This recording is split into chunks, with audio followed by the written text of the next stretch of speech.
हरे कृष्णा, राधे राधे। हम सभी साधक सिया रघुवीर विवाह का श्रवण कर रहे हैं।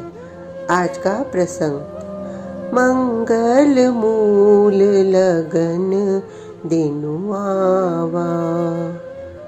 मैं वैदेही। मेरी सखी चंद्रकला सुबह ही सुबह आ गई थी और मुझे उसने ये सूचना दी थी कि विवाह की तिथि तय हो गई है। उसने स्वयं सुना था जब मिथिलेश और अवधेश दोनों की चर्चाएं हो रही थी।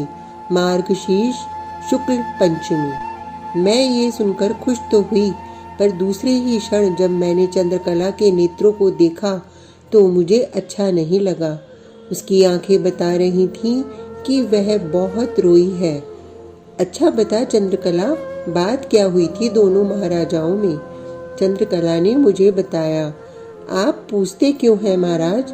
जब मेरे पिता जनक जी ने अवध नरेश दशरथ जी से ये कहा था कि आप जिस तिथि को कहें हम उसी तिथि में विवाह करने के लिए तैयार हैं, तब चक्रवर्ती नरेश ने एक ही बात कही थी, आप पूछते क्यों हैं? आप दाता है महाराज जनक, हम तो झोली फैलाकर लेने आए हैं। आप जब देना चाहेंगे हम ले लेंगे। और हे मिथिलेश, आप धर्मज्ञ हैं, आप जो करेंगे हमें सब स्वीकार है। महाराज अवधेश ने नम्रता से ये बात कही थी। इस उत्तर से मेरे पिताजी गदगद हो गए थे। हे चक्रवर्ती महाराज, वैसे तो हम सब जनकपुर वासी ये चाहते ही नहीं है कि विवाह की तिथि शीघ्र तय हो। क्यों? ऐसा क्यों? महाराज दशरथ जी ने मेरे पिताजी से पूछा था। क्योंकि विवाह तिथि के तय होने का अर्थ ही यही है कि अब शीघ्र विदाई की बेला भी आने वाली है। पर हमारे कुल गुरु शतानंद जी विवाह की तिथि तय करके लाए हैं। उस समय हमारे कुल गुरु शतानंद जी खड़े हुए थे और गुरु वशिष्ठ जी के चरणों में प्रणाम करके बोले, विधाता ब्रह्मा द्वारा शोधित मुहूर्त है ये। मुझे ही ब्रह्मा ने ध्यान की अवस्था में ये आदेश दिया था और कहा था इस मुहूर्त में ही श्री सीताराम का विवाह संपन्न हो।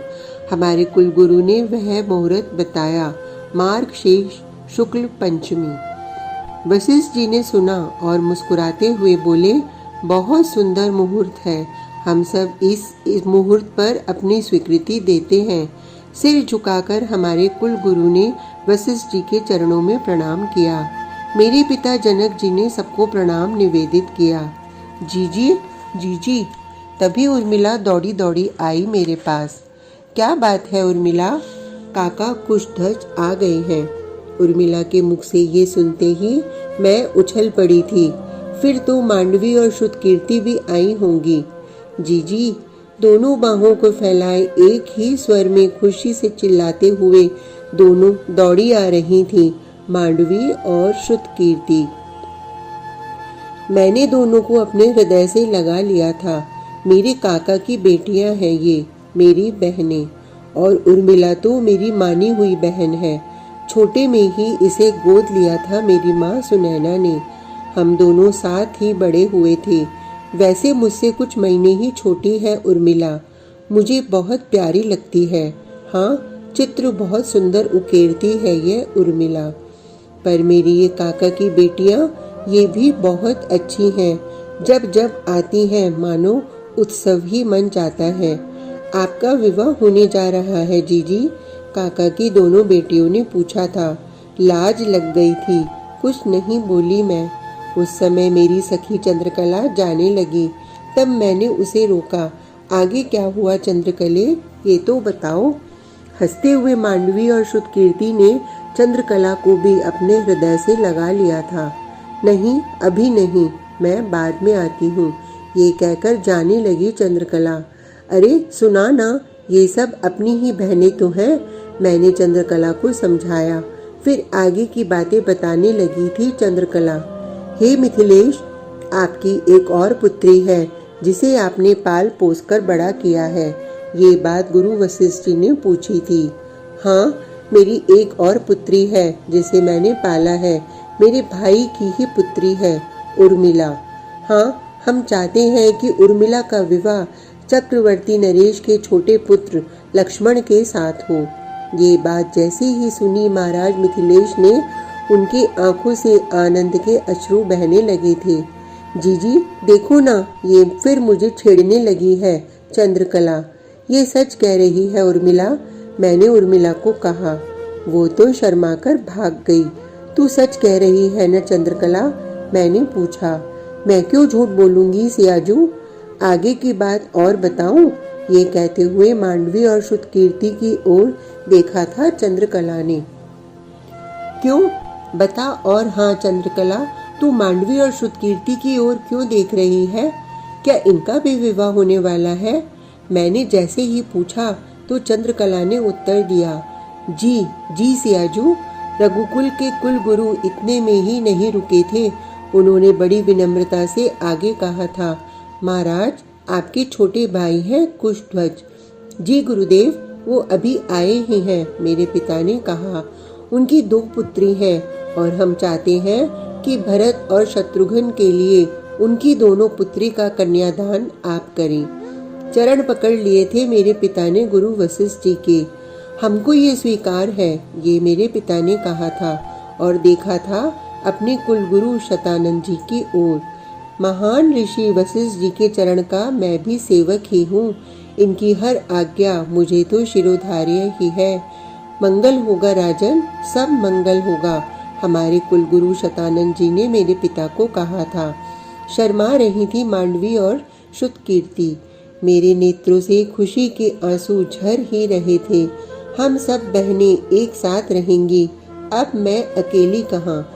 मैंने अपने हृदय से लगा लिया था उन दोनों को भी।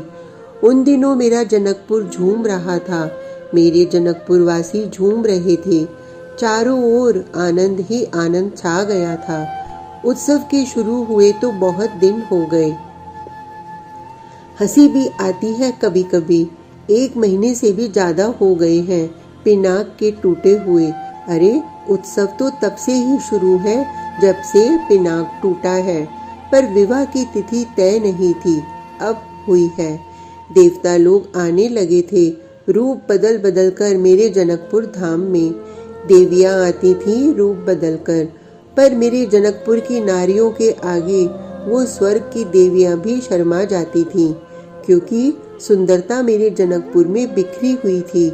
मैं सुनती थी बड़े बड़े विद्वानों और प्राचीन ऋषियों के मुख से कि श्री राम ब्रह्म स्वरूप है, और मैं तब मुझे उत्तर मिलता, मैं ब्रह्म की आह्लादनी शक्ति। कहते हैं मेरे विवाह में विधाता ब्रह्मा से लेकर गंधर्व, किन्नर, यक्ष, देवताओं की तो भरमार थी। पर मेरे विवाह की एक घटना पता नहीं मुझे किसने सुनाई थी, पर मुझे हंसी आती है उस घटना का स्मरण करके। विधाता ब्रह्मा चकित हो गए थे। ब्रह्मा की बुद्धि जवाब दे गई थी मेरे जनकपुर को देखकर, मेरे जनकपुर के नर नारियों को देखकर। इतना सुंदर ये नगर, इतना सुंदर सजा है ये नगर, और यहाँ के लोग कितने सुंदर हैं, अद्भुत। पर ब्रह्मा को उसी समय घनी उदासी ने घेर लिया था। देवों ने कहा, चलो जनकपुर सीताराम का विवाह महोत्सव होने जा रहा है, हे विधाता चलिए। पर विधाता उदास हो गए। उस समय देवाधिदेव महादेव प्रकट हुए थे और उन्होंने पूछा था, हे विधाता क्या बात है, आप इतने दुखी क्यों हैं? क्या ऐसी बात हो गई जिसके कारण आप उदास हो गए? ये समय उदासी का नहीं है, श्री राम दूल्हा बनने जा रहे हैं। पर हे भूत भावन, मेरी ये समझ में नहीं आ रहा कि जनकपुर के इस विवाह उत्सव में मेरी कहीं कृति क्यों नहीं है। उस समय भगवान शंकर हंसे थे और हंसते हुए बोले थे, ये हमारे सीताराम जी का विवाह है, ये हमारे माता पिता का विवाह है। माता पिता के विवाह में बच्चों की कृति नहीं होती, इसलिए ये सब सोचना छोड़ो और चलो जनकपुर में। मैं जगत जननी हूँ। हाँ, मेरे श्री राम जगत पिता हो सकते हैं, पर क्या ये सीता जगत जननी है? आज मुझे बस रोना आ रहा है उन पलों को याद करके, उस समय का स्मरण करके। क्या सीता जगत जननी होती तो उसकी आज ये दशा होती। तुम जगत जननी हो, तुम जगत की माँ हो। हे सीता पुत्री, ये सब अस्तित्व की लीला है। तुम्हारी महानता जगत को बताने के लिए अस्तित्व रूपी श्री राम ने ही ये लीला की है। त्याग, तप, सहनशीलता, इसकी चरम स्थिति पर तुम हो। जगत तुम्हें देख रहा है, तुम्हारी महिमा गाएगा ये जगत, क्योंकि तुम इस जगत की माँ हो। ठीक कहा था भगवान शंकर ने विधाता ब्रह्मा से कि हमारे माता पिता का विवाह है ये तो। मेरे सामने ऋषि वाल्मीकि आकर खड़े हो गए थे। मैंने लेखनी वहीं रख दी और उठकर खड़ी हो गई थी। पुत्री, दुखी मत हो, क्या पता अस्तित्व क्या चाहता है। इतना कहकर ऋषि चले गए थे। मैं देखती रही। शाम का समय होने जा रहा था।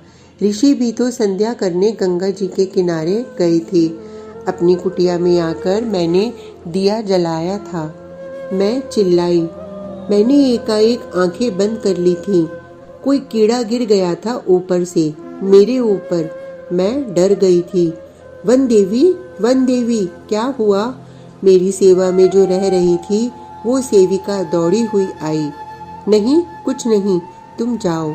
मैं जलता हुआ दीपक देखती रही। कितना सजा था ना उस समय मेरा जनकपुर। और मेरे श्री राम दूल्हा बनकर घोड़े पर बैठकर आए थे। मैं जलता हुआ दिया अपलक देखती जा रही थी। आज का प्रसंग इतना ही। कल तक के लिए हरे कृष्णा, राधे राधे।